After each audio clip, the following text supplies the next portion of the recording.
Head অফিসের বড় বাবু। লোকটি বড় শান্ত, তার যে এমন মাথার ব্যামো কেউ কখনো জানতো? দিব্যি ছিলেন খোশ মেজাজে, চেয়ারখানি চেপে একলা বসে ঝিমঝিমিয়ে হঠাৎ গেলেন খেপে। আঁতকে ওঠে, হাত পা ছুড়ে চোখটি করে গোল। হঠাৎ বলেন, গেলুম গেলুম, আমায় ধরে তোল। তাই শুনে কেউ বুদ্ধি ডাকে, কেউ বা হাঁকে পুলিশ, কেউ বা বলে কামড়ে দেবে, সাবধানেতে তুলিস। ব্যস্ত সবাই, এদিক ওদিক করছে ঘোরাঘুরি। বাবু হাঁকেন, ওরে আমার গোপ গিয়েছে চুরি।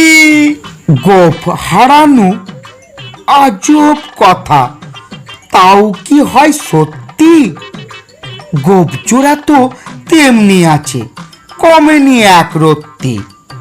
সবাই তাকে বুঝিয়ে বলে, সামনে ধরে আয়না, মোটেও গোপ হয়নি চুরি, কখনো তা হয় না।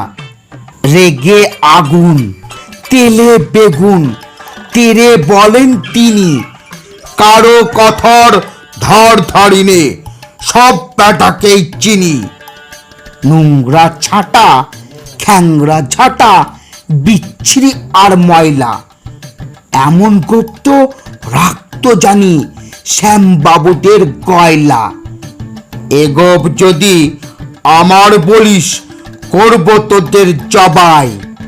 এই না বলে জরিমানা করলে তিনি সবাই।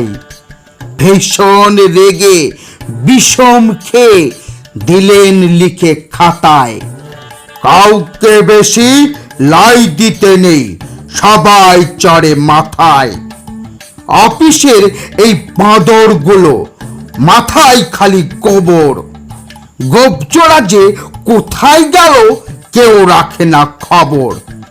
ইচ্ছে করে এই বেটাদের গোপ ধরে খুব নাচি, মুখ্যগুলোর মুন্ডু ধরে কোদাল দিয়ে চাচি। গোপকে বলে তোমার আমার, গোপ কি কারো কেনা? গোফের আমি, গোফের তুমি, তাই দিয়ে যাই চেনা। গোফের আমি, গোফের তুমি, তাই দিয়ে যাই চেনা।